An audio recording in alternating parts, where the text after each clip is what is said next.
उनको जो असुविधा हुई इसके लिए मैं क्षमा मांगता हूं, लेकिन मैं आपको विश्वास दिलाता हूं, आप ये जो तप कर रहे हैं ना, ये आपका तप बेकार नहीं जाने दूंगा, विकास करके लौटाऊंगा। साथियों, अग्रोहा धाम, गुरु जंबेश्वर, खाटू श्याम जी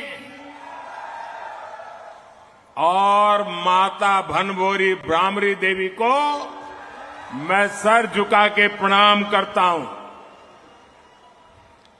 ये राखी गढ़ी की धरती है। ये क्षेत्र देश प्रेम और प्रकृति प्रेम दोनों के लिए जो बलिदान दिए गए हैं, उसको यहां के लोग आज भी स्मरण करके पूरी मानव जात को प्रेरणा देते हैं। यहां अंग्रेजों की क्रूर तोपों के भी जख्म है, तो यहां पेड़ों की रक्षा के लिए बिश्नोई समाज के तप और त्याग की मिसालें भी हैं। यहां के विकास में स्वर्गीय भजनलाल जी का भी बड़ा योगदान है, आज भी लोग याद करते हैं। और ये मेरा सौभाग्य रहा कि मुझे हरियाणा में काम करते हुए भजनलाल जी के काम को देखने का मौका मिला और चौधरी बंसीलाल जी के साथ काम करने का मौका मिला। और चौधरी बंसीलाल जी मुझे हमेशा कहते थे कि भाई देख, तेरा और मेरा विशेष नाता है। मैंने कहा क्या? और फिर वो मुझे महर्षि दयानंद जी के जीवन के विषय में बड़े भावुक होकर के बातें बताते थे। महर्षि दयानंद सरस्वती जी गुजरात में पैदा हुए, लेकिन जितनी जानकारियां मुझे नहीं थी, उससे ज्यादा जानकारियां महर्षि दयानंद जी के विषय में चौधरी बंसीलाल जी से मैं सुना करता था, और वो कहते कहते भावुक हो जाते थे। साथियों, मेरा सौभाग्य रहा है, हरियाणा ने मुझे बहुत कुछ दिया है, बहुत कुछ सिखाया है। मैं हरियाणा के विकास में योगदान देने वाली हर संतान को नमन करता हूं। आज सरदार भगत सिंह जी की जयंती पर भी मैं उन्हें श्रद्धा सुमन के साथ प्रणाम करता हूं। साथियों, हरियाणा की माताओं बहनों ने यहां एक नारा दिया है, म्हारा हरियाणा, नॉन स्टॉप हरियाणा। हरियाणा का विकास ऐसे ही नॉन स्टॉप चलते रहना चाहिए। इसलिए हरियाणा तीसरी बार भाजपा को मौका देने का मन पक्का कर चुका है।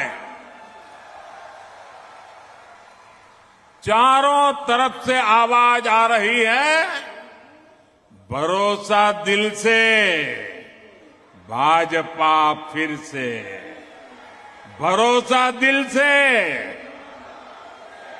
भरोसा दिल से। साथियों, जैसे जैसे वोटिंग की तारीख नजदीक आ रही है, कांग्रेस पस्त पड़ती जा रही है। कांग्रेस के नेता अब कहने लगे हैं कि हरियाणा में भी वही हाल होगा जो कांग्रेस का मध्य प्रदेश में हुआ था। एमपी और राजस्थान में पिछले चुनाव में इन्होंने झूठ का गुब्बारा खूब फुलाया, लेकिन जनता ने वोट की चोट देकर के उस गुब्बारे की हवा निकाल दी। अब हरियाणा में भी यही होने जा रहा है। साथियों, कांग्रेस का ये हाल इसलिए होता है क्योंकि कांग्रेस देश की सबसे धोखेबाज और बेईमान पार्टी है। आप पड़ोस में देख लीजिए, हिमाचल में क्या हाल करके रखा है।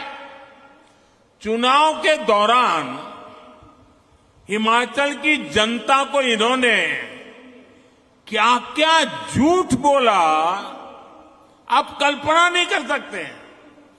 अब सरकार बनने के बाद कांग्रेस ने अपने वायदों से पल्ला झाड़ लिया है। जनता कांग्रेस से कह रही है, क्या हुआ तेरा वादा?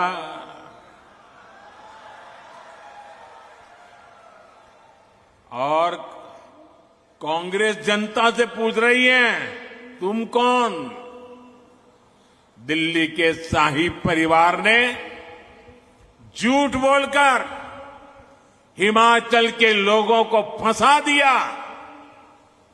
आज हिमाचल में कर्मचारियों को उनकी सैलरी और डीए देने तक इनके पास बजट नहीं है। साथियों, जहां कांग्रेस होती है वहां कभी भी स्थिरता नहीं आ सकती। जो पार्टी अपने नेताओं के बीच एकता नहीं ला सकती, वो राज्य में स्थिरता कैसे लाएगी? आप देख रहे हैं कि कैसे यहां कांग्रेस में मुख्यमंत्री बनने के लिए मारामारी मची है। बापू भी दावेदार है और बेटा भी दावेदार है, और दोनों मिलकर बाकियों को निपटा लेने लगे हैं। और ये सब देख करके हरियाणा के जागरूक नागरिक कांग्रेस को निपटाने में लग पड़े हैं। कुछ लोग ऐसे हैं जिन्होंने तन मन धन से दिल्ली के शाही परिवार की सेवा की है। अब वो भी पूछ रहे हैं कि उनसे क्या गलती हुई। यहां कांग्रेस का हर गुट, हर सीट पर एक दूसरे को पटखनी देने में ही लगा हुआ है। साथियों, इस गुटबाजी के बीच कांग्रेस में दलितों और पिछड़ों के लिए दरवाजे एकदम बंद है। कांग्रेस जानती है कि दलित उसको वोट नहीं देता, इसलिए वो पूरे दलित समाज से नफरत करती है। आप खुद देखिए, कांग्रेस के राज में गोहाना में दलितों पर अत्याचार हुआ, कांग्रेस चुप रही।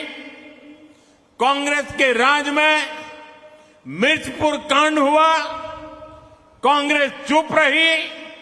कांग्रेस के राज में दलित बेटियों के साथ अत्याचार हुआ, अन्याय हुआ, कांग्रेस चुप रही। आज कांग्रेस का शाही परिवार कह रहा है कि दलित और पिछड़ों का अमेरिका में जाकर के बोले, वो दलितों पिछड़ों का आरक्षण खत्म कर देंगे। कांग्रेस ने दलितों पर जो अत्याचार किया है उसे दलित समाज